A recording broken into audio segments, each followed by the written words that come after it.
of Sociology and Global Studies at Sophia University in Tokyo. His research focuses on the context zones of global cities, including ethnographic studies of sexuality, nightlife, expatriate communities, and urban food cultures. He has published several books. I will not mention them here, but I just want to say personally, I'm a big fan of Professor Farrer's research. He's probably one of the only scholar who has done longitudinal research and also the most extensive research on foreign populations in China, mainly in Shanghai. But he's treating Shanghai not just as a city, but as part of a transnational social field, which he will be talking about today. And we are lucky we are using Zoom as a transnational social field to meet with Professor Farrer and to engage in interesting discussions. So now let's give the floor to Professor James Farrer. Okay, well, thank you so much for the very flattering introduction. And I really appreciate the chance to talk to this group. It's such an exciting project, and I heard about it and I thought, wow, that's a great project. And it's really wonderful to be able to talk to the people in this project. And I will say this, for me, it's also a way of saying good luck. I really want to see the work coming out of this project, and I really look forward to reading it all. And in many ways, for me, it's a chance to talk about, you're talking about sort of the new expatriate communities that are developing in China now and things that are going on.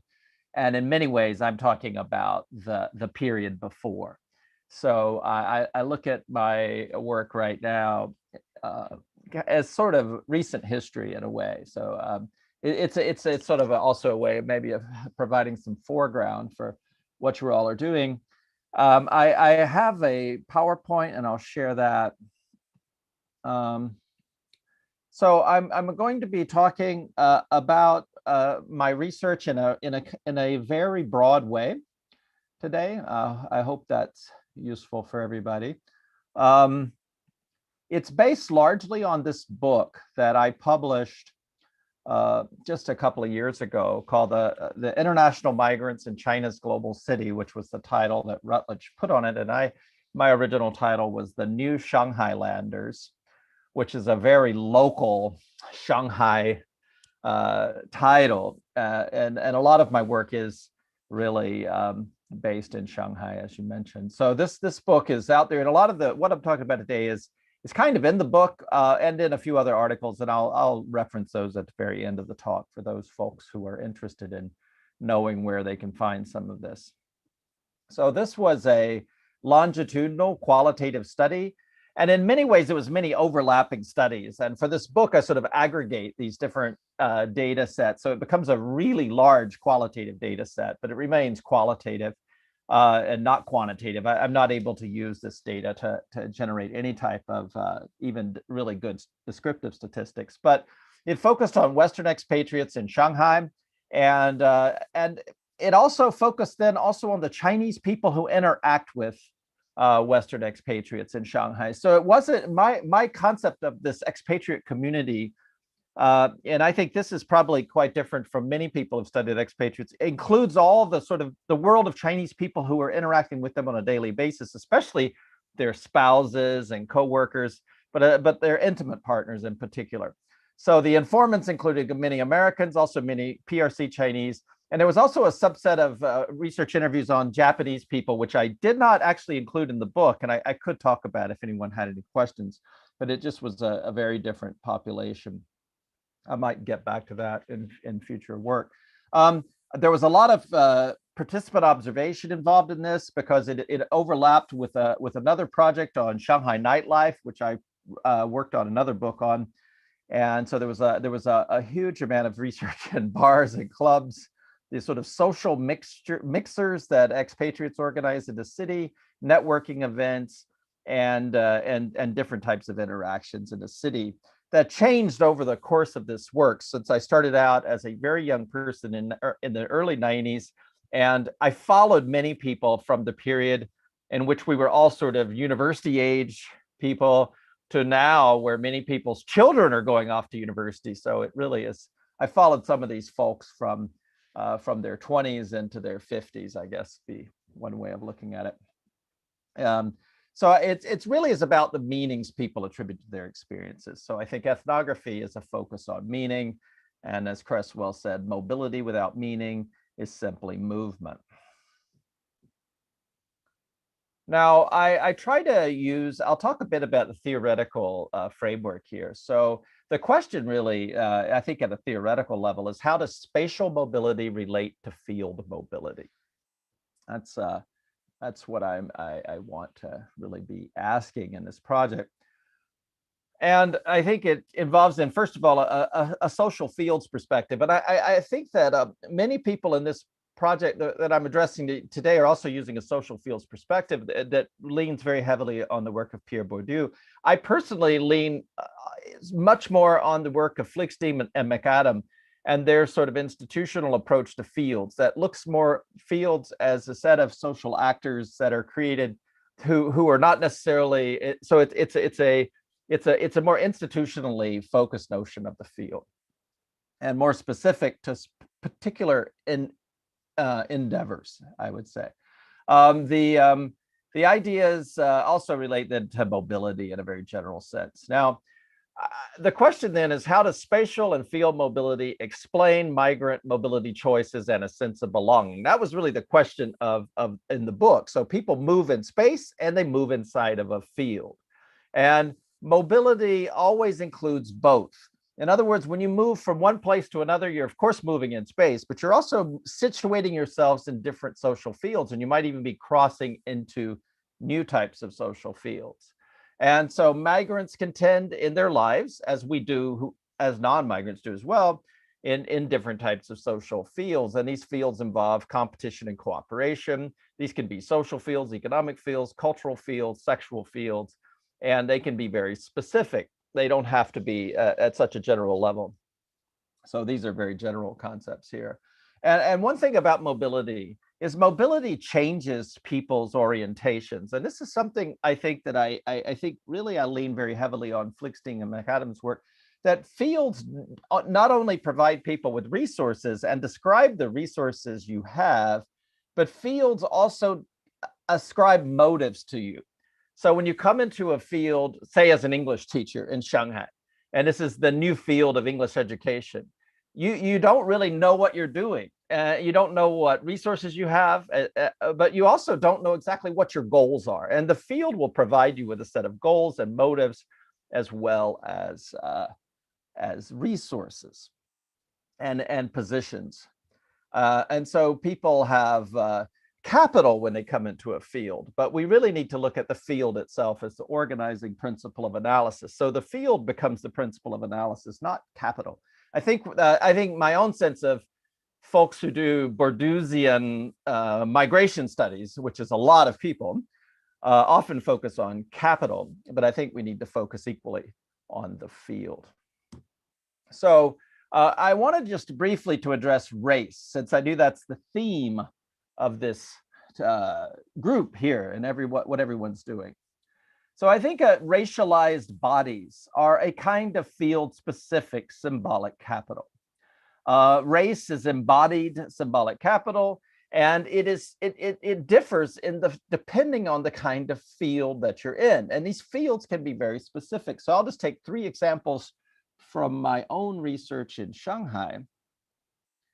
And I think in these cases, what we see is that race and ethnicity, which I don't think are really easily separable concepts, are actually valued really quite differently in different specific fields. So one thing I'm going to talk about later on in the talk today is about the culinary field, the field of culinary work. And in this case, Frenchness and Japaneseness are a form of embodied symbolic capital. And one represents those very explicitly. And I'll show some examples of that in field. In the educational field, like being an English teacher, I think whiteness is indeed a kind of capital, and whiteness in a more generic sense. But in the field of live music performances, which I'm not really talking about other than on this slide, but we talk a lot about in the book Shanghai Nightscapes, in the field of live music performance, Blackness is a very valued form of cultural capital or symbolic capital, and is not very valued outside of that field for a lot of these folks. So, but within this field, you could say Black musicians have cachet, and indeed can command often the highest salaries in this field. So Blackness is a very devalued form of embodied symbolic capital in many spaces in Shanghai, but not in the musical sphere. And that, of course, is not unique to China at all. You could say the same thing is true in say the blues clubs in Shanghai, in Chicago, or in Tokyo as well. Now, the first thing I want to talk about really is sexual fields as spaces of mobility. So I'm just going to give two main examples from my work to talk about field mobility in the field and its relation to migration. And the first is about sexuality and the sexual field. And the second one is about work, really, but a very particular type of work in the culinary field. So sexual field is really the space, is the research that I spent the longest on and have published the most about. And I include some discussion of this in the book, but also in some other papers that I'll list later. The sexual field, when I was in Shanghai, was instantiated to a great extent in nightlife. And nowadays, I think if I were studying the sexual field in Shanghai, I would look at online dating sites, for example. So in the 1990s and early 2000s, places like this, Bar Rouge in Shanghai, that would have been an intercultural and ethnosexual contact zone, and a very famous one in the city at the time. So sexual and spatial mobility are interlinked for migrants. So sexual interactions happen in social spaces that are characterized by differences in resources, positions, habitus, and trajectories. And that would be then a short description of the sexual field, which is really comes from the work of Adam Green at the University of Toronto. And sexual agency then really includes the capacity to convert resources across fields, capital conversion. And this is something people do in the kind of spaces like you just saw at Bar Rouge, where you can convert your sexual capital into economic capital by selling sex, for example. But you can also do the opposite. You can convert your economic capital into sexual capital by showing off your money and hoping that that'll get attention in the sexual way. So capital conversion is part of what people do in the sexual field. Sexual fields organize not only sexual hierarchies, but they also shape motives and desires. Now, this is something that Adam Green talks about, and I think also is something that Flickstein and McAdam talk about. You don't go into the sexual field knowing exactly what you want. You learn to want certain things in the field. And this is not unique to sexuality, but I think sexuality is an interesting example of this. So again, field theoretical approach, I think, really emphasizes then the ways in which motives and the rules of the game or the goals of interaction are shaped by the social context. Sexual mobility is movement within the sexual field. So when we move across borders, we experience sexual mobility. Migration choices are influenced by sexual mobility. So when you go to a new place, whether you like that place or whether you want to stay or you want to go depends a lot on your sexual status, whether your sexual mobility is upward or downward, whether you feel more sexually desired or less desired. Mobility within the field is relational and relativistic. And this is something that I emphasize in the book, is that people move within the field who don't even move physically. So what happened in Shanghai was many local people became part of this transnational sexual field. They also experienced types of sexual mobility, even though they never left Shanghai. So the mobility that's happening is also brought to locations. And of course, this is not just in Shanghai, but any global city has these types of spaces where you could be you could simply be moving across town, but becoming part of a transnational space. Sexual mobility for migrants is usually downward. Now, this is something I don't really say in this book, but it's something that I've thought about recently as I've tried to write a broader paper on this topic for another book. And I think for most migrants, sexual mobility is downward because migration means usually leaving a sexual field where you have resources and entering a new sexual field where you don't have resources, because most sexual fields are not transnational in organization.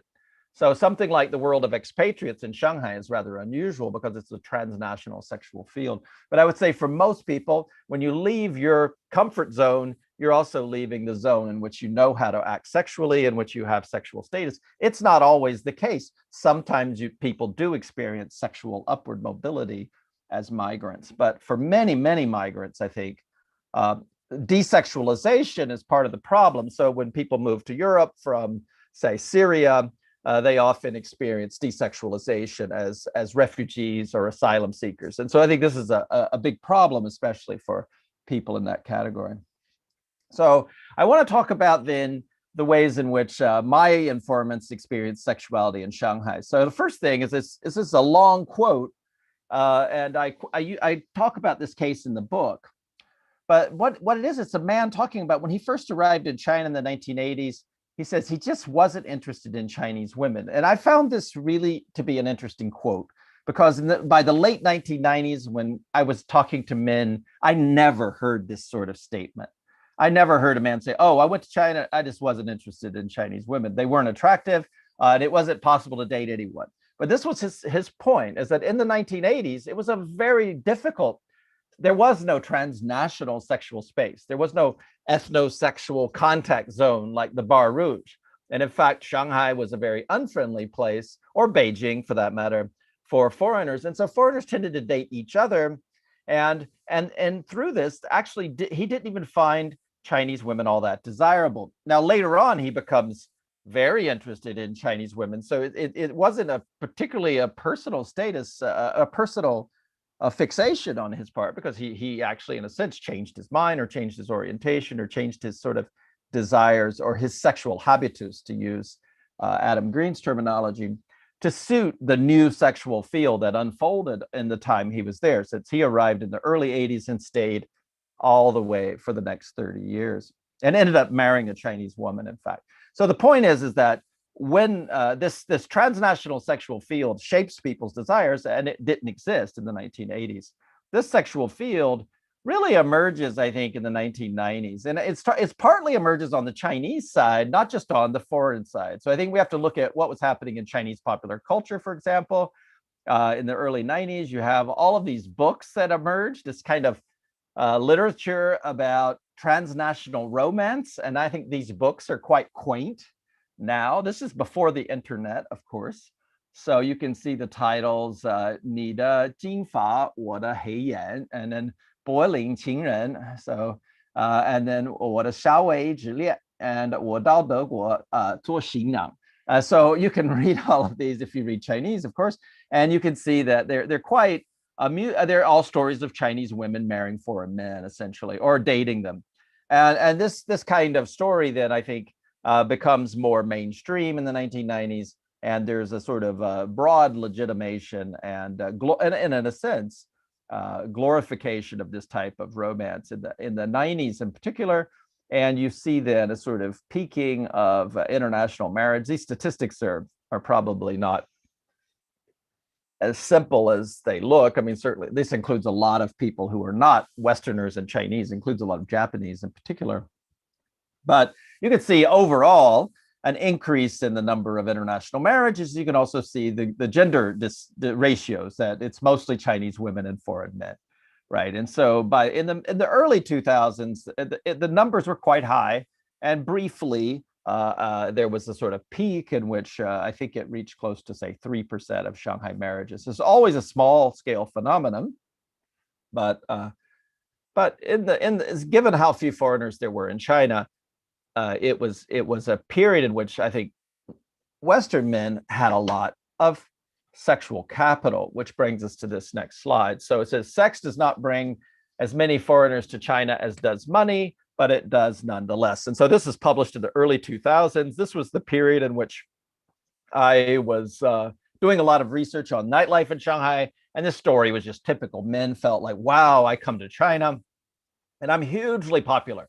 This sense of upward sexual mobility was really omnipresent, and the extreme cases are quite extreme. So you'd meet men in their 70s who had very little money, very little resources, who were retirees, even from, say, Canada or Australia, who would be dating young, attractive women in Shanghai. So this was the period, I think, in which Western men, white men, but also Asian American men, for example, experienced enormous sexual mobility. So the racialization of this is important, but it was also there was also the element of nationality, of ethnicity, and simply of having a passport. So there was the kind of mobility capital, really, that these men embodied at the time. This was a period in which Chinese people had more difficulty going abroad, and these foreigners represented not only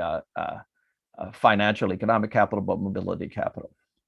So this type of sexual status kind of reaches a peak, according to many people. If you had to put a year on it, in the year 2006, that would be what many people said. That was the best year to be a white guy in Shanghai. It was year 2006, 2007. With the financial crash of 2008, things are starting to look bad. And also the city is filling up with white trash. This is a quote that I think I used in the book, or I know I used it in an article. It was from a guy who had spent a lot of time in Shanghai nightlife. In fact, I knew this guy. He was a nightlife entrepreneur, and he was telling this, just talk about, these men lack, they basically say they're phonies. They actually lack economic capital. They also lack cultural capital. They don't even know how to pick up women. And he's trying to say basically that there's a kind of inflation of white sexual capital, and the bubble has burst in a sense. And indeed, maybe it had. So this would have been the period of turning point. So at the same time this is happening, I talked to many white women in Shanghai, a great number. And in fact, I spent a lot of time hanging out with my white female friends. That would have been the people I spent a lot of time in nightclubs with, in fact. And so these types of quotes, I think, are actually fairly typical. The notion that, China is heaven for Western men, but hell for Western women, a sort of a term. This is actually from another book. But the second quote is what many people said to me. A lot of Western guys are just not interested in foreign women because they can get Chinese girls, and then Chinese guys aren't interested in us. So this particular woman was quite interested in finding a Chinese boyfriend and felt that there was no sexual field in which this could easily happen. There's no space that she could go to and very easily meet Chinese men. There were lots of social spaces well organized for foreign men or white men or Asian American men to meet Chinese women, but there weren't many social spaces in which foreign women could meet Chinese men. So the sexual field is not simply about one's individual attributes. It's also about the social organization of spaces in which these attributes can be recognized, and you can find then a sort of playing field. So again, the question of the field. And I think for her, it was a hard field to work in. And she, like many of my informants, left China. So she, as a white woman, felt, and her sexual mobility was part of it. So strategies, so white women adjusting to their sexual marginalization in the field included then not dating at all. I think many people said, I'm just going to quit dating. That was some people. I think especially people that felt that their sexual capital had fallen in value because they were aged out of the market. Some of them dated Chinese men and tried to find spaces in which this was possible, which I think some of them found difficult.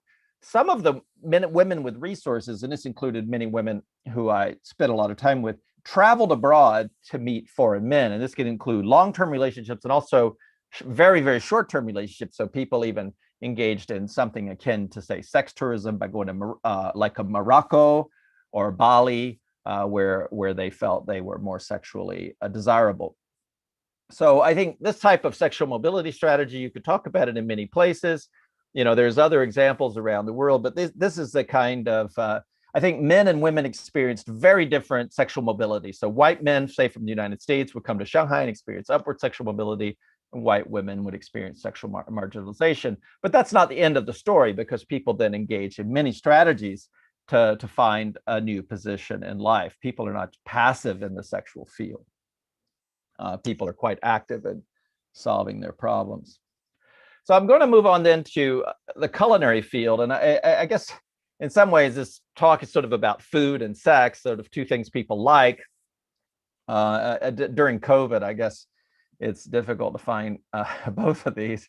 But this is, but in many ways, these are very different topics here, because whereas I think, so what I'm talking about here is really a field of work, a very specialized culinary work. And I think it's also very illustrative of how I think social fields organize skills, how they organize mobility, and also really why we need to think of the field as the organizing principle and not just capital. So this is part of, in a way, overlapping with my expatriate work and also going beyond it. But it was definitely started out as part of the expatriate project. So I studied a lot of chefs. I met many culinary workers in Shanghai. And through meeting foreign culinary workers, I met many, I was first of all Westerners, and then Japanese, and then eventually many Chinese restaurant owners and chefs. So I spent a lot of time hanging out with chefs. And this is the part of my research that continues till now, actually. So the part that I'm still working on is the culinary field. I write here that I focused on fine dining. I also interviewed those chefs who run quite low-priced restaurants. What I don't deal with are people, say, migrants from who are running quite cheap restaurants, people from the interior of China who come to Shanghai to run, say, noodle shops or something. I don't really do that. But this is my field work. So this guy here, just this one photo up here, you can see this Japanese chef who actually performs Japaneseness. I mean, he literally puts on a kabuki mask in his restaurant as part of the show of being Japanese. So Japaneseness is part of his skill set, really. And being Japanese is very important as a Japanese chef. This chef here is from Peru. He works in a Spanish restaurant. And for him, being Hispanic is part of what he's able to sell in his restaurant. This is Bina Yu, who's actually Korean, who works in French cuisine. And she's a woman, so she's not Western, she's a woman, and actually has had much more difficulty, but she's had difficulty everywhere, but she's very, very good. She works very hard and still succeeds. So she was a very successful chef in Shanghai, but left Shanghai for Paris because she felt the sexual field in Shanghai was disadvantageous for her. So I think people, there are many kind of interesting stories about people's personal mobilities, but often I think sexuality is one of the prime movers for people. So the culinary field, I think, is a really good example of how the field works to create value. So we can think of people as having kind of culinary capital. These are the skills, the knowledge, the symbolic resources that bring status in the field. And these can be credentials that are recognized, but the culinary field is a very weakly credentialed field compared to others. Like if you're a lawyer or doctor, credentials matter more. But if you're a cook, what matters is experience, habitus, and embodied capital. So race and ethnicity is part of your skill set. But validation from legitimating authorities like Michelin, that's probably the most powerful form of culinary capital. So we can think of this culinary capital, the culinary field, as a transnational field that is expanding rapidly. So I did a lot of field work looking at, like, how does Michelin expand to Shanghai? And how does that transform the nature of culinary work in a city like Shanghai? And it does. So at the very high level, these are Chinese chefs here trying to learn from this Dutch chef at the bottom. So he's a 3-star Michelin Dutch chef, very famous in Holland. And these guys are trying to learn from him. How do you create Michelin 3-star level food? Because they wanted a Michelin star. So the transnational field is expanding, and it creates mobility possibilities for people like him who are able to move to Shanghai and do work and make a lot of money, but also for these guys who are able to see themselves moving upward in terms of professional status, right? Going from being cooks to chefs, right? And so this type of mobility happens to them, even though they themselves are not leaving China. So the emergence of a transnational culinary field is, I think, indicative of what's happened in many, many areas of cultural and economic production in China. So you have global hotel chains and restaurant management companies, you have global food journalism, you have transnational legitimating authorities, and this would include the Michelin guides, the World's 50 Best Guide, things like, Chef's Table. You also have transnational cultures of craft, like the cultures of wine tasting, or the cultures of craft beer making, or the cultures of cocktail making and mixology. You also have a global star system of super famous chefs who are now who have worldwide cachet. And this reorganizes the careers of chefs. So transnational mobility becomes a new norm, and global careers are made possible within this emergent field. So when I first went to Shanghai in 1993, there was no such thing as a global transnational chef in Shanghai, except for people working at hotels. Those were the only places. You could go to the Okura Hotel and find a few Japanese guys. You could have gone to the Hilton and found one or two Westerners. But over the years, you've seen the expansion of a culinary field, and it creates then places of mobility. And this mobility is possible for foreigners coming to Shanghai. It also opens up spaces of mobility for Shanghainese or other Chinese people who want to travel around and be chefs, or be wine, or perhaps be a sommelier, or perhaps be a food blogger. So there's many, many positions in the transnational culinary field. The woman at the bottom here is the head, she is the top judge or the academy chair for World's 50 Best Restaurants in Shanghai.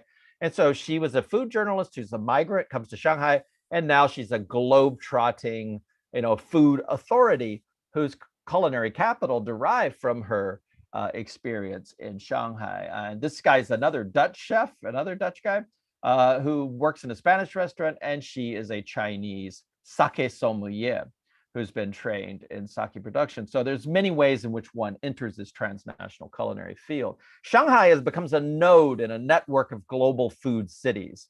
And so a young woman like this learns how to make these fancy desserts in a global kitchen in Shanghai. This type of, like all global cities, they exist in relation to other global food cities. One's recognition comes from the capacity to move between them. At the highest levels, you gain authority and status by mobility. Mobility within the culinary field is part of one's culinary capital. And this is true of other fields, but less so. I think one of the interesting things about the culinary field is the degree to which mobility pays. In most careers, moving jobs every 2 years would be bad for you. In restaurants, it can be a sign that you've learned a lot, you know a lot. This is also dependent upon vast resources being poured into the consumption for rich people. And this is one of the places, Waitan Sanhao is a place for high-level consumption, and it was invested by some Chinese rich folks from Singapore, Indonesia, who built this. It includes restaurants by one of the most famous global chefs, Jean-Georges Vongerichten, who is himself a type of global migrant. And so these types of migrants are important because they not only are themselves moving around and creating their careers, but they're also helping produce this transnational field. So Jean-Georges sets up a restaurant. He brings in Eric Johnson in 2003, also Bina Yu, whose photo you just saw there. These people work for him, and they then create this field. This is me eating there in 2005. This is one of the very first times I'd even eaten in a restaurant like that. I was just as ignorant of this type of French food as any of the Shanghainese who were eating there as well. It was very, very fancy for me. And so Shanghai becomes a spot where one can enjoy sort of New York style or Parisian style cuisine. It is very important to say that these guides, like the Michelin Guide, have created then authority and status for these chefs. So this gentleman here is Nicolas Lebec, who's from the south of France, who had a Michelin 2-star restaurant and moved to Shanghai. And he was immensely popular in Shanghai because he was a Michelin chef. And so here's his Michelin credentials here with Paul Bocuse, his mentor. And yet, for many years, Lebec, he never had a star himself. He simply had these French stars. but the reflected glory of being a Michelin chef was enough for him to be then a high status migrant in Shanghai, a very high status migrant. So his, his skill set was having Michelin stars. I mean, this was the credential that he had. What this global authority then provided him then with enough cachet to actually become a very successful entrepreneur in the city. And now, and it doesn't mean that these fields are uncontested. I mean, the story is complicated. The field of, of cuisine is a very contested field. There are many, many Chinese food bloggers and journalists and critics who will say, we hate Michelin. Michelin is a bunch of foreigners. They don't understand food. They don't understand China.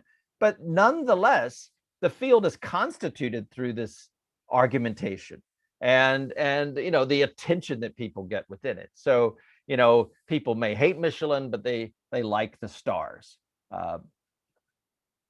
The other type of person that I met is this kind of guy down here. So he's a Japanese bartender who's become who works in this bar called Sober, which is a fancy bar owned by a Japanese multiple migrant. Now, what's interesting about the culture of mixology, of fancy cocktail making, these are very expensive cocktails. This one up here cost about 300 renminbi, which I think is a lot for a drink. And it's in another bar owned by the same Japanese mixologist, Shingo Gokan. Shingo Gokan goes to New York City, works in a bar called Angel Share, which is in St. Mark's Place. It was set up by Tony Yoshida in the 1990s. It's a kind of an invention. It's a complete invention, Japanese cocktails, but it becomes very popular in New York. And then it starts defining a certain type of style of cocktail making. And then this becomes part of the transnational cachet. So here's a Japanese person performing Japaneseness, not making sushi or teppanyaki, but rather making cocktails. And this works. So Sober and this other, this is called Speak Low, this bar up here at the top, are listed on the world's 50 best bar list. And they're hugely successful. And a lot of rich Shanghainese people go there. A lot of expatriates go there. And these people are performing also a type of ethnic role. I mean, he's Japanese. She's actually Taiwanese. And she worked there for a while.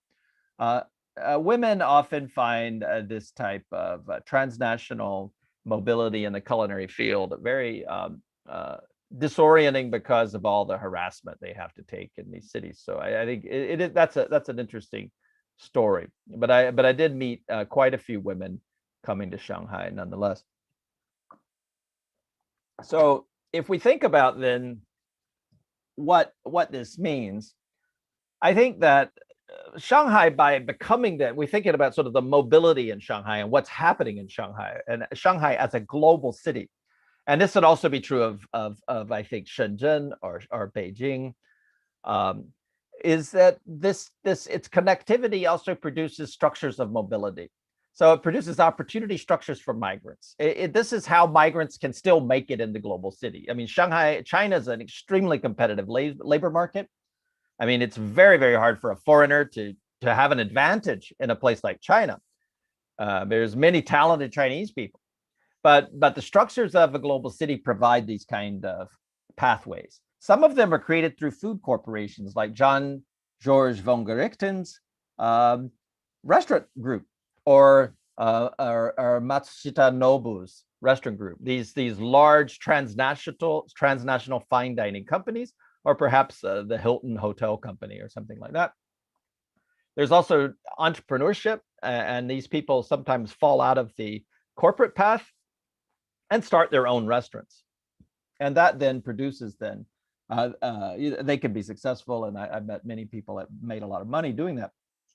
And legitimating organizations like the World's 50 Best actually really help these people in their mobility, as do globalized professional cultures like craft culture. So there's an element of this that's ethnicized culinary capital. I mean, there's a part of it, right? Being Japanese as a bartender, being French as a French chef, being Spanish as a Spanish chef, or even being Peruvian as a Spanish chef. I mean, that's part of it. but I think it is much more important to have your Michelin star or to have worked at that Michelin star restaurant. So the field organizes culinary capital in a very specific way. And it is difficult if you're, say, a South Asian guy trying to make it in French cuisine in Shanghai, because you're going to have all this, you're going to have many, you're going to have people going to be looking at you saying, well, you know, why are you doing this? But nonetheless, I mean, I think for even a person like Bina Yu, who's Korean, who's female, she was able to work at Jean Georges in Shanghai as well. So if we think about this, then sort of the general conclusions of this, I think, you know, I just want to repeat some of the points that I think are important here. I think migrants don't simply migrate between physical spaces, but they move across and within social fields. And by within social fields, you can move from New York, where you're a sous chef at Jean Georges' restaurant, to Shanghai's Jean Georges, where you could be the head chef, which is upward mobility within the culinary field. And sometimes dramatic upward mobility for these migrant chefs. That's within the field. But you can also move across spaces. You can say within the sexual field, you could go from your comfortable American sexual field to being in Shanghai and perhaps lose your sexual status. So geographical mobility enables, in many cases, field mobility or career mobility.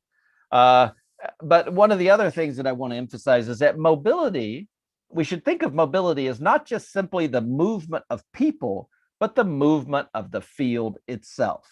And I think this is true for the sexual field as well as for the example of the culinary field. It would be true for, or also the example that I just mentioned very briefly of live music performance, say jazz and blues. The field came to Shanghai, not just the people, but the whole field, the institutions surrounding the field. And in the case of music, this would include music critics, music media, people opening up blues clubs.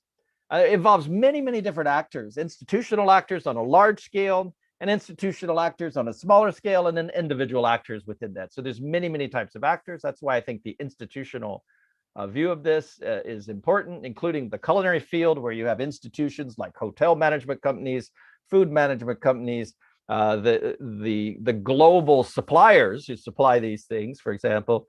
A lot of actors set up the culinary field. And the field moves, and migrants move within those fields. Migrants moving within those fields are really transnational migrants.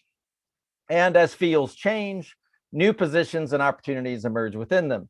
And I think this is the part of the production of skilled labor and categories of skilled labor. So things like being a chef is a new thing. I mean, a chef today and a chef 30 years ago is a completely different category of work. And for instance, if you're Shanghainese, if you were a Shanghairen, you know, in the 1980s, and you said to your mom and dad, I want to be a cook, you know, they would have like slapped you. They would have said, you don't want to be a cook. That's a migrant job. Or especially in the 1990s, by the 1990s, when most of these positions are held by migrant workers from inside of China. It's a low status job. But if you're going to be a chef in a Michelin restaurant, that brings you a new type of status. So there are, I think, new types of skilled labor and new categories of skilled labor that are created here in something like the culinary field. And within this, I'd say race and ethnicity are important forms of symbolic capital whose meanings are structured by the field. So they're not independent of the field. So whiteness may bring immense status within a certain field, but outside of that field, it may bring you very little at all. Or for example, the Black blues musician has a lot of status on the blues stage, but may lose that status as soon as he walks out the door onto the streets of Shanghai or Chicago, for that matter. So that's it, and for what I really wanted to say, and most of what I've said is in these papers here that I've written, both about the culinary field and about the sexual field, and also a bit about nightlife as well. So I you know, if you have, I certainly welcome any questions and any comments, and any of your perspectives on this.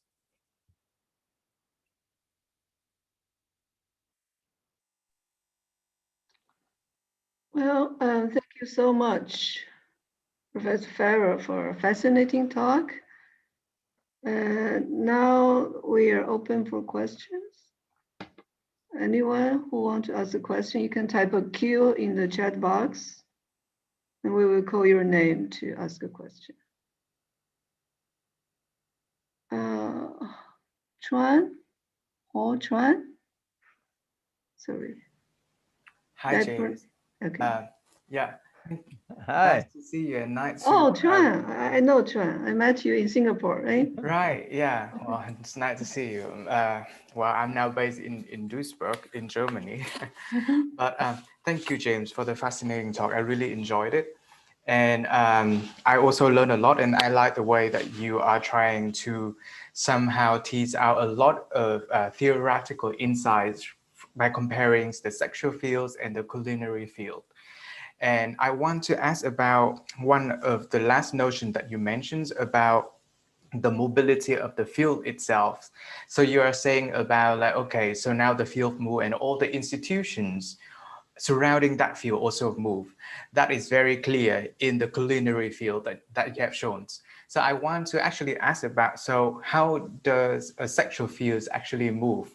And what institutions that surround a sexual field can move with the sexual field itself? Right. I think that's a really good question, Hui. And I think it brings us to what I think is a point that I've made briefly. I think sexual fields are much more localized in general. So a genuinely transnational sexual field is rare. I would say, though, that the case that I had in Shanghai around the year 2000 was a genuinely transnational sexual field that was institutionalized in the nightlife scene. And these nightclub owners and nightclub managers and even the nightclub customers rotated through cities within Asia, through Hong Kong, Tokyo, and Bangkok in particular.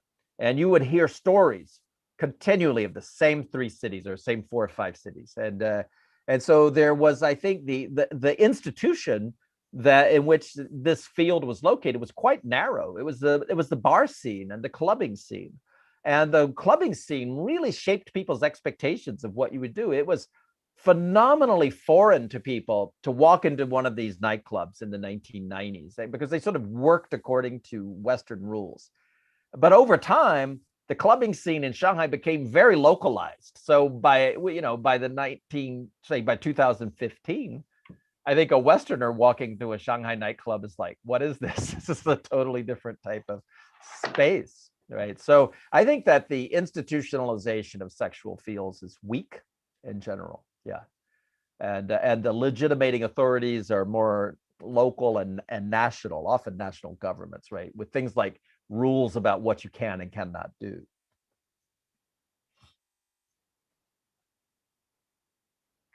Okay, I have a question. I'm fascinated with the idea of field, but can you explain what do you exactly mean by sexual mobility? Like upward mobility, downward mobility? Do you mean they can convert their sexual capital to economic capital, or do you mean they are getting more sexually attractive or less? This downward, upward. Right. And to put it simply, the latter, I think it's quite, I mean, especially, I guess, if I'm when I'm looking at the way Adam Green treats sexual capital, primarily in terms of attractiveness. So, within, your status within the sexual field, like, do you find sexual partners or do you find, boyfriends or girlfriends or not at all? If you're on Tinder, does anybody swipe you? I mean, the number of swipes you get would be a marker of your sexual capital, I guess. And so, and that's really internal to a field. In order for the field concept to work, it needs to have its own kind of, sense of value. It's not entirely dependent upon convertibility, right? Sexuality is its autonomous field of value in that sense, but mainly desirability. Although that for some folk, I mean, for some people, that's not very important. And then, I think one of the questions that I've asked myself is, to what extent when should we use the concept of the field and when shouldn't we? And I think some types of sexual relations are not field related at all, because people aren't playing the field, so to speak. For example? I think long-term relationships, for example, are often outside the field. And so people who are not really out looking for anyone or are not dating and who are simply trying to get along with their partner, so trying to understand what's happening I think that they tend to be somewhat autonomous from the sexual field, but not entirely, because some of my informants talked about, oh, well, I moved to Shanghai. Their marriage was great back in Chicago, but when they moved to Shanghai, their husband was drawn into the sexual field of Shanghai nightlife and all that. And so the sexual field intruded upon their relationship. So that, so it's not entirely autonomous, but it can be relatively outside. Okay, thank you. I think we have two more. Ruta, you have a question? Yes, hi, thank you. So I would have a similar question when it comes to the culinary capital. How do you see the migrants' culinary capital being widening, and what's the relationship also between moving within the social mobility? But I mean, maybe the question is more, is a socially culinary capital supposed to be widening or going deeper in, for example, a certain cooking techniques or certain cuisines, or how much it is important for migrants to widen it to be able to adapt in Shanghai culinary field? Right. I think that's I think that the culinary field for them, for many of there is for these people in cuisine a transnational field, and many of them don't know Shanghai very well at all. So they land in Shanghai and all they know is, Gordon Ramsay and, John George von Gerichten and Paul Bocuse, and they know where they worked and who they worked with, and they can talk that language. So for them, their status largely is only found and understood in that transnational space. After they've been in Shanghai a while, what they're trying to do is figure out new ways of capitalizing on this, right? So this may involve finding new types of cultural capital relevant entirely to Shanghai, and most specifically learning Chinese. I mean, that would be the best example. So many of the successful chefs, if they're trying to get out of this bubble of expatriate cooking, which is working in restaurants owned by, companies and hotels, if they want to become entrepreneurial, then they need to learn some forms of local, the rules of the game in Shanghai, some local cultural capital, but also more than anything else, local social capital. They need partners. They need people they can trust. They need people they can work with. And they do find that. And so I met many entrepreneurs. So for them, I think that, but interestingly, you're asking about the culinary field, I met almost no one who felt it was necessary to learn something about Chinese cooking. That would not have been what they were doing. It wasn't a skill set that only a few chefs that were very curious, and they were going to take this not to use it in Shanghai, but rather to use it when they left Shanghai. There were a few people like Eric Johnson, interestingly, worked for Jean Georges von Gerichten, learned some Shanghai, learned how to make hong xiao rou, a very typical Shanghai dish. He makes that back in Seattle now in his restaurant there, as part of his kind of newfangled Asian fusion food. Sorry, can I briefly jump in? Is there a racialized hierarchy in this transnational culinary field? Like Western cooking is ranked higher, more expensive, more prestigious than local Chinese cuisine? Well, that's a good question. I think when the first French restaurants opened, if you look at the salaries people paid and the price people paid for food, then without a doubt, French food was number one, and Chinese food was much cheaper. If you look at it now in the year 2020, you would find, I think the most upward mobility has been Japanese cuisine. So if you look at the most expensive restaurants in Chinese cities, not just Shanghai, but Beijing, or actually I've traveled around China, and just go on to Dianping, and just see what you find. You will find expensive Japanese food at the top of the culinary hierarchy. And so the chefs, probably the best paid chefs are Japanese chefs. But but there's also very, very expensive Chinese restaurants. But Chinese chefs, the Chinese culinary field operates according to different principles, and it's not dominated by chefs, but rather by restaurant owners. And restaurant owners don't like to see their chefs gain too much status or authority. They like to keep, so they tend to represent their restaurants themselves. I mean, the business organization of the Chinese culinary field remains very much a top-down and entrepreneurial, but not so much about the famous chef. Okay, thank you. We have Justin or Justin. You have a question? Justin? Yes, I'm here. Thank you. Thank you for the talk. My question regards, one word that really occurred to me in your talk, but that I didn't hear you mention is colonialism. And I'm curious how you feel the transnational mobilities that you are studying now relate to colonialism, either as a historical phenomenon or as a theoretical construct.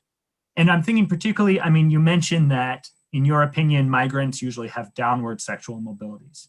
But it seems to me that white European colonialists globally tended to have greater sexual mobility and sexual agency, using your terms. And also, I mean, their power in many colonial contexts also to serve as legitimate authorities of what constituted like good cuisine and good food, also in your context or in your terms. So I wondered what relations you see there. Right, that's a good question. And you know, in the book, I do try my best to compare really what I see as the sort of conditions of expatriate life and because I'm talking about Shanghai. So in Shanghai, you have a very clear and rather straightforward comparison. You have the 1930s and you have the 70 years later. I mean, when you start making that comparison, though, you realize that colonialism brought immense resources. I mean, so what expatriates were, I mean, they owned things, they controlled things. So everything you said is true. They were able to set standards and able to reorganize society on a very large scale, even despite their relatively small numbers. And this was true for Japanese as well, to some extent, which is not talked about I should say it's not remembered very much, right? But I've been looking more at the Japanese side lately. Nowadays, that power and those resources faded. So 20 years ago, they were much greater. So when I went to Shanghai in the 1990s and early 2000s and talked to people, I felt, wow, this is like colonialism, and people have the authority to remake the city. They can remake sexual standards. They can create their own sexual fields. They can, change taste cultures, and Chinese people follow what they're doing. And I think that was the case, although it wasn't, they still did not have the authority and power that real colonialists has. So I think it had what I call them power migrants. I think what defines an expatriate is a person who not only moves, but has the power to do a lot of things, controls resources. I mean, if you're an English teacher, you're not really an expatriate in that sense, right? But if you're a company manager, you are. But a lot of people, I mean, when I look at Shanghai today, I'd say that power is relatively diminished to a great extent. So the capacity to alter Chinese society and to set standards is really limited, very, very much so. So I think at this point, I mean, 20 years ago, I think I would have said, yes, it has a lot of similarities but still differences to the colonial situation. And right now, I would say we're entering a new era altogether. Okay, Ishizuka. Yeah, hi. So thank you for this inspiring presentation. I'm very interested in your research because I'm doing my PhD on foreign and Chinese young professionals in Shanghai.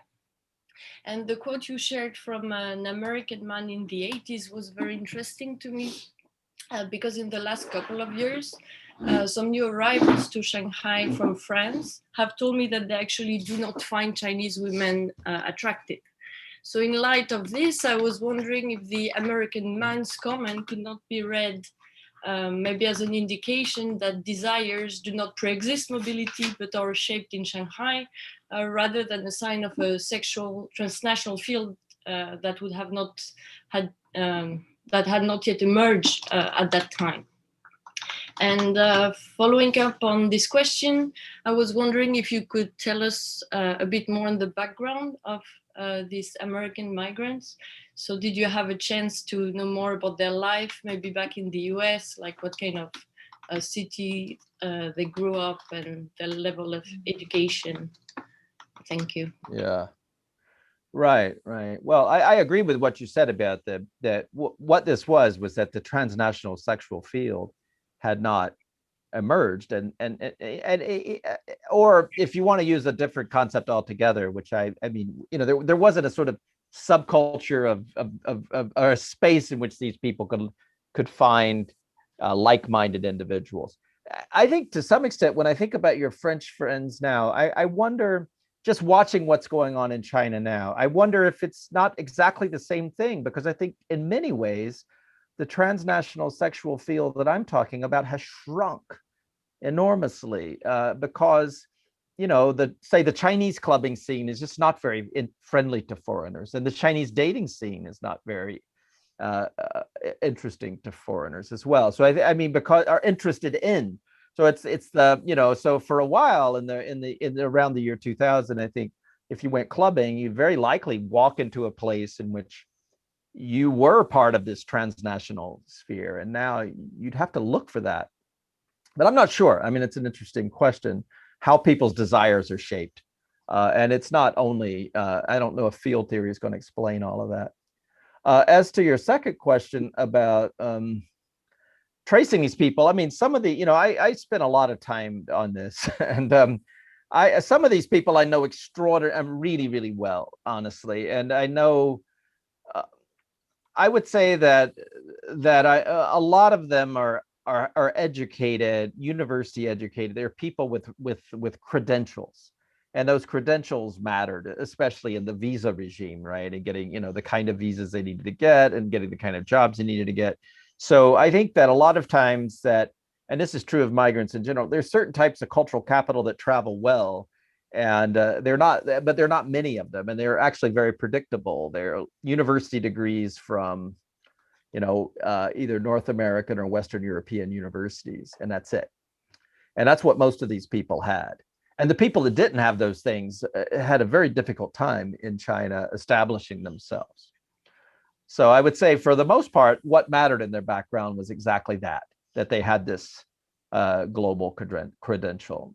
But their class background and family background were varied a great deal. Yeah. Enormously. Yeah.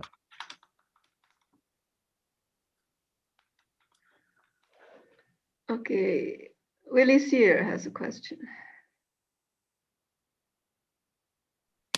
Thank you very much for a very interesting talk. After having read your book with a lot of interest with our team, it's really great to see you speak and to see the author and the work. So thank you very much. I had two questions that maybe I want to ask if you could tell us a little bit more about. One is, you've already mentioned yourself a few times that the migration to China by foreigners, that we see this great diversification that, of course, our project is also built on. And I wondered how that relates to the theory of the social fields. Should we then think about these different types of migrants, for example, English teachers and transnational elites, if you want to call them that, as existing to one field? Or do we also see diversification of social fields, possibly? And one extra question, if I just can tag it on, is we are, of course, very interested in whiteness also, and the white capital of foreigners in China. And for you having this longitudinal perspective, I wondered if you could maybe say a little bit more about what your view is on how this has changed throughout time. Not only in the sense of the questions about colonialism that we just heard, but how do you think how they can use this white capital maybe has changed in your experience? Right. Sorry, those are two very different. Yeah, well, and to me, they're related. I mean, I feel that the field concept, which I think so I think I'm a bit worried, put it this way, that a lot of young folks read Bourdieu too carefully, and because I think Bourdieu is brilliant, and I think sometimes the way that he's developing these concepts is in some ways overly general. It's things like cultural capital and social capital for Bourdieu are really modeled on a sort of French social model, and they're not specific enough. And in fact, I think capital, or in the way I'm using it, is very specific to very specific fields. So the culinary field or the field of music are very specific fields. So my point is that whiteness or blackness, they may vary in their value and meaning in very local ways. And so an English teacher is going to experience whiteness quite differently from, say, a medical professional, for example, or or even a culinary professional. So I think in cuisine, cuisine is a funny field because people expect you to have ethnicity. So you can look darker, and you can have different kind of facial features, and you can be tattoos all over your body, and you're acceptable and as a cook because it's part of the show, but not necessarily as an English teacher. So I think whiteness would matter in different ways in different particular contexts, and I think it's important to think of those contexts as being very significant. That's why ethnographic work and so I think a manager is going to have a very different experience than an English teacher of whiteness. And I think and for the blackness, if you're in a nightclub, you're going to be recognized and treated well, and you're with a bunch of stereotypes involved, of course, about what Black people are good at. But on the street, that's going to disappear for you to some extent. But it's for white people as well. I think on the street, you might just be a nobody. You're just a gaijin or a laowai, and sort of just somebody that's kind of outside of society and a bit annoying. And I don't think there's much status in being a random laowai on the street in Shanghai, but there may be some status still in certain contexts. And so I think what happens in whiteness in general, I think the value of whiteness on the street has dropped. I mean, when I first went to Shanghai, you just being a white person got you a lot of attention, mostly unwanted. I mean, you didn't need this attention, but it could be very useful to you if you did want to use it. That's disappeared. There's nothing very rare about it. On the other hand, the transnational possibilities have increased, right? So if you want to do something like in my research, you want to be a barista and make coffee, right? Then you can find a niche and open up a tiny little coffee shop and say, well, I'm from Seattle or whatever. And someone's going to accept that as a legitimating narrative. And your whiteness is going to be a component of that narrative, right? So you're a white guy from Seattle and you know something about coffee, maybe. And so I think for me, I think that's how I understand the racialization of mobility is sometimes tied then to the racial to these new possibilities. So I think they're not disappearing for people, but there is a kind of generic everyday life context of walking on the street, just social life amongst strangers. In that context, I think whiteness has become devalued. Whether it's become a stigma, I wouldn't say. I think it was always an ambivalence attached to being a foreigner in China, always, right?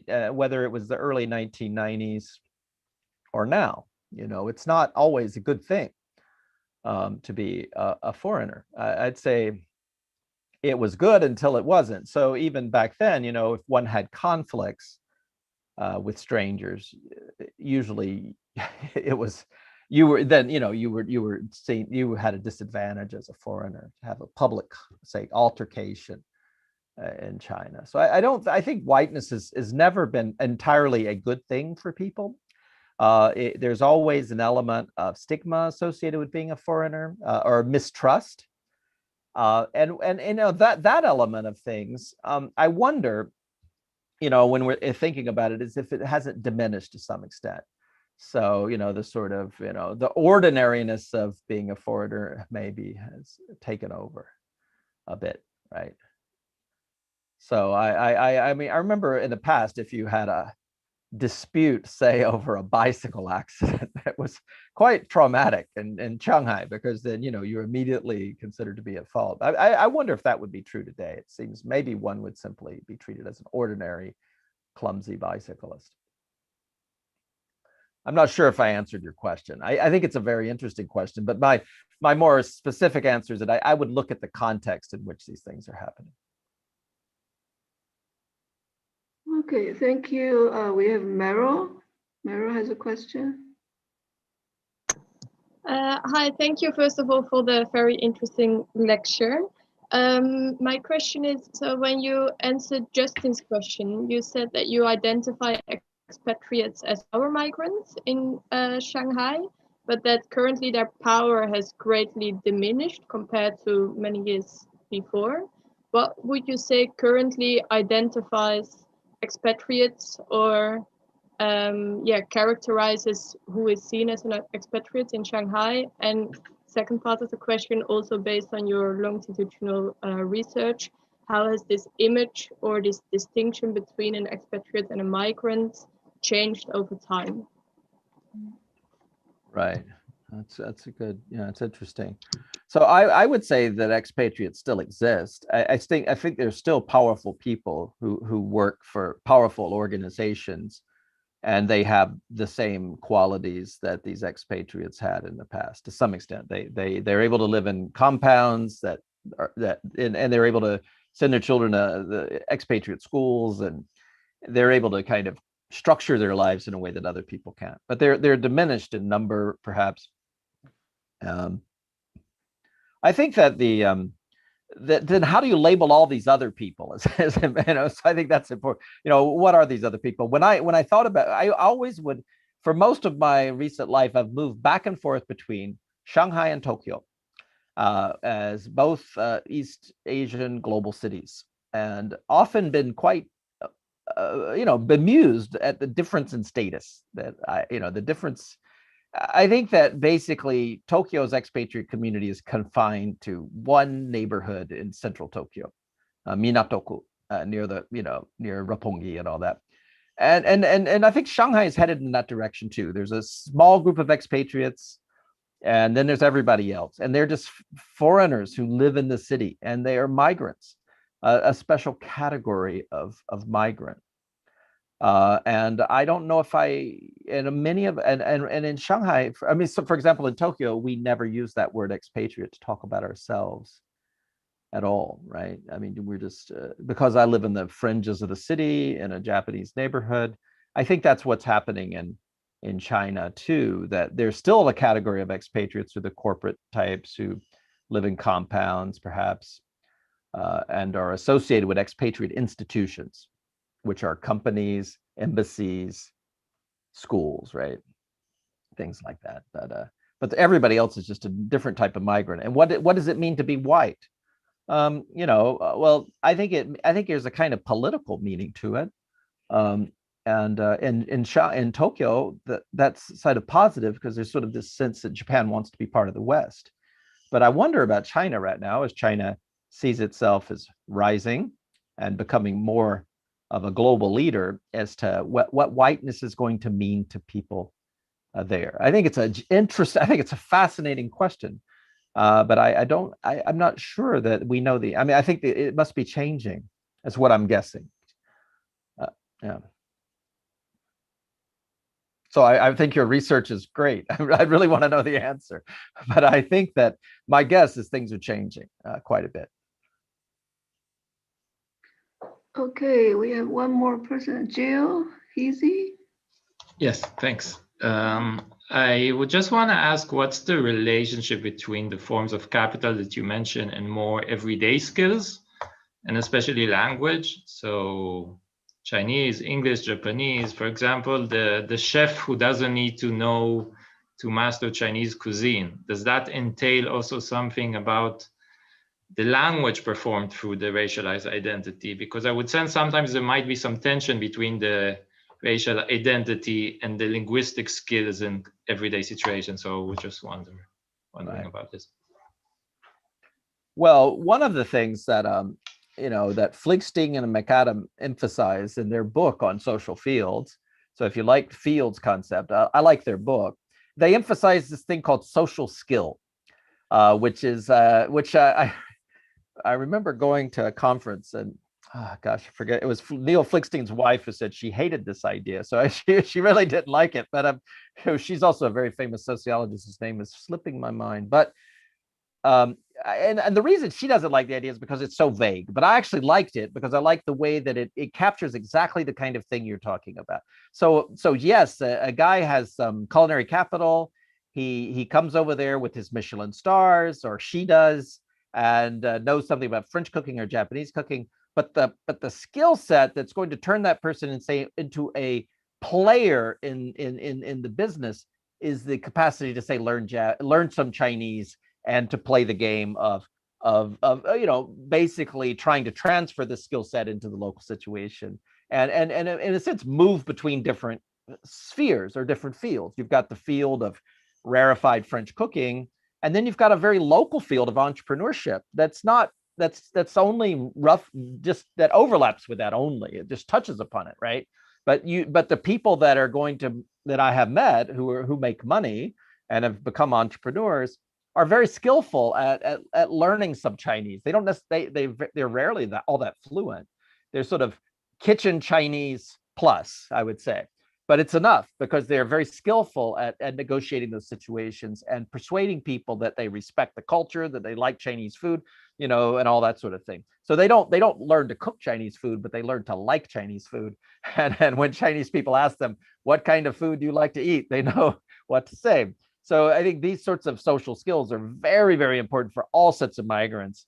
And they involve then the ability to navigate across multiple situations. So that sort of that very flat notion of capital, of just being a set of credentials or even, Michelin stars or what have you, just doesn't get at that capacity of people to navigate that cultural difference. And that I think is really what makes individuals really quite different in their outcomes in Shanghai. And you're right, I think language is important, but language fluency is not maybe the marker. It's language skill. It's the capacity to use the language one has. And so with these entrepreneurs I've met, their Chinese is just good enough, but it's impressive how they manage it.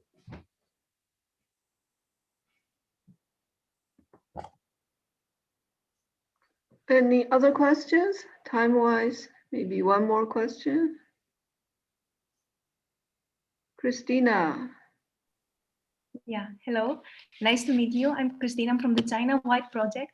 Actually, I don't have a specific question, but I have a comment. So I'm white. I have studied in Shanghai. I have lived in Shanghai.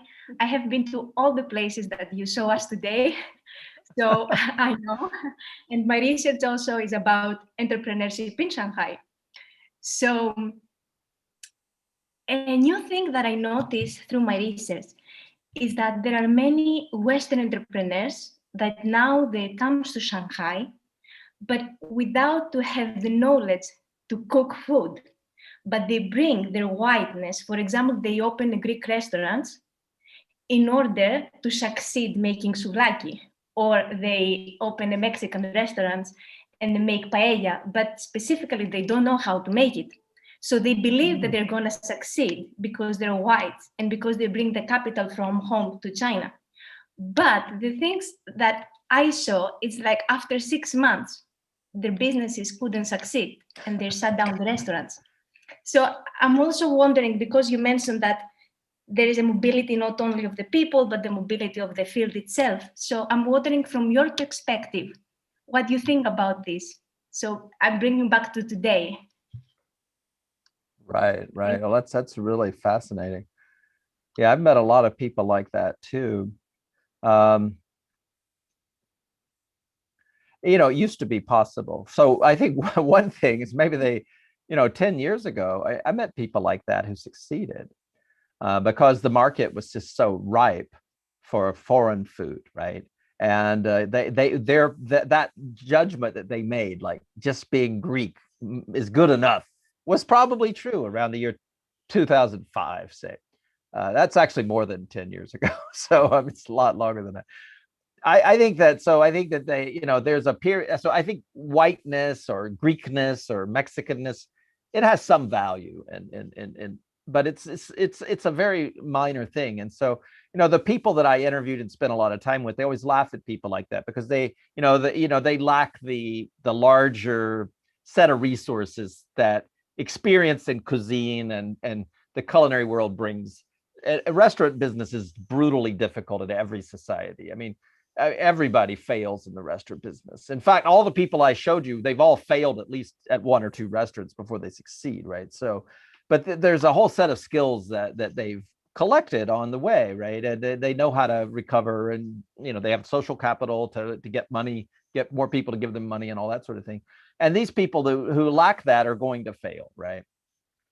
But it's not inevitable that they would have had they landed there much earlier. I think that Shanghai attracts people, of course.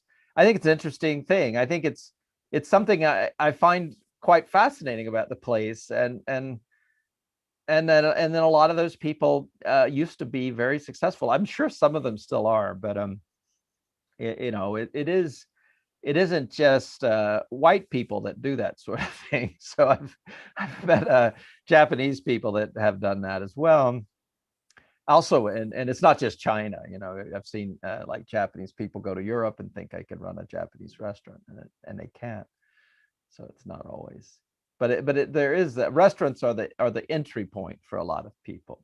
But I guess that's a little bit, but to be honest, I mean, I wasn't thinking so much of that small scale entrepreneurship when I was thinking of the culinary field. I was thinking more of the world of widely recognized fine dining, where people make big careers as chefs, where you're a cook and become somewhat famous and well paid. Okay, thank you very much.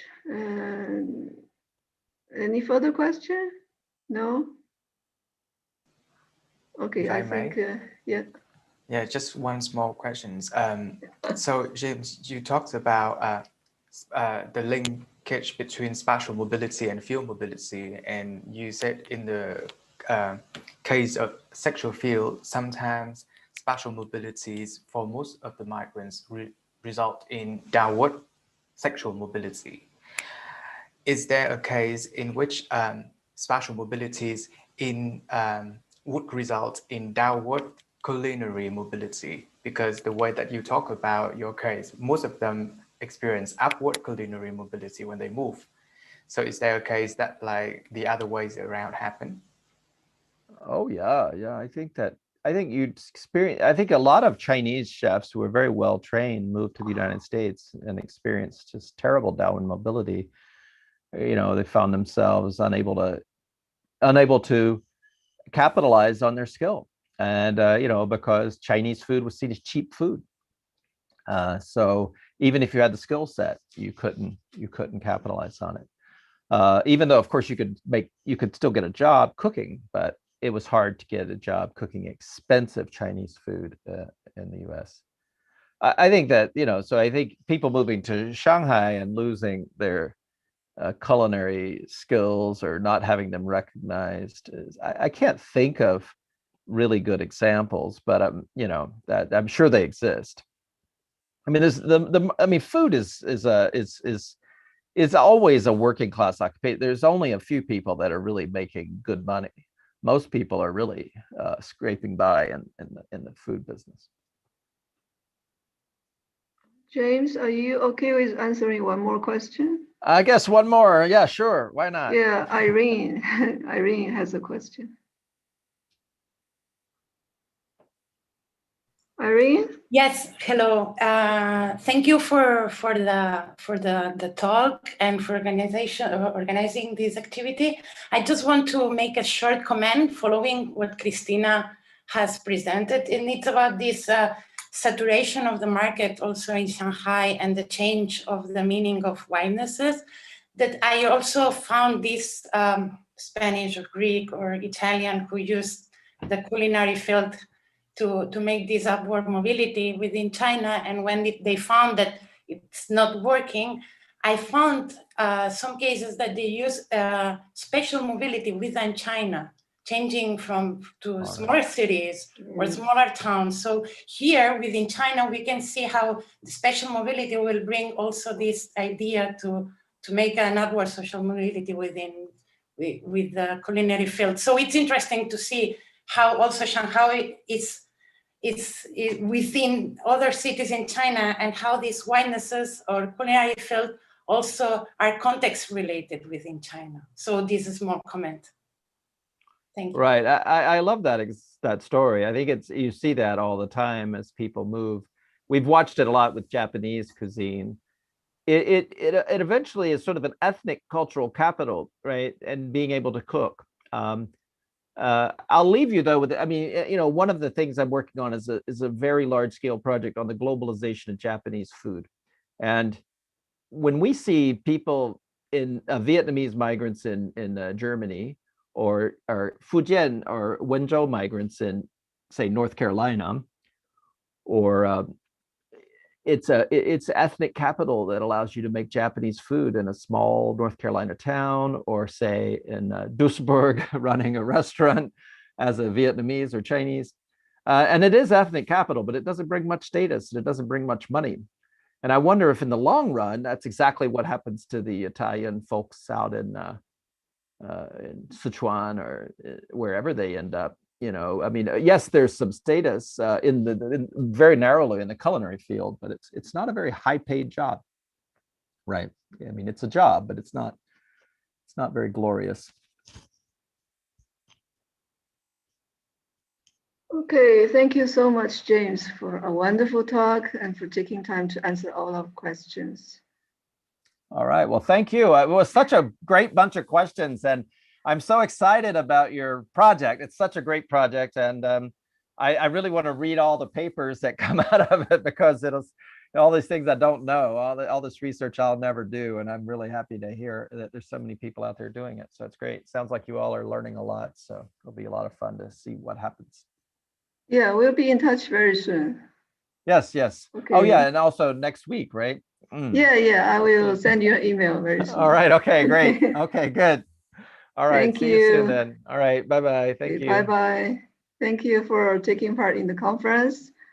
And we have more events in the future. Just visit our website or subscribe to our YouTube channel. Have a great day, everyone. Bye-bye.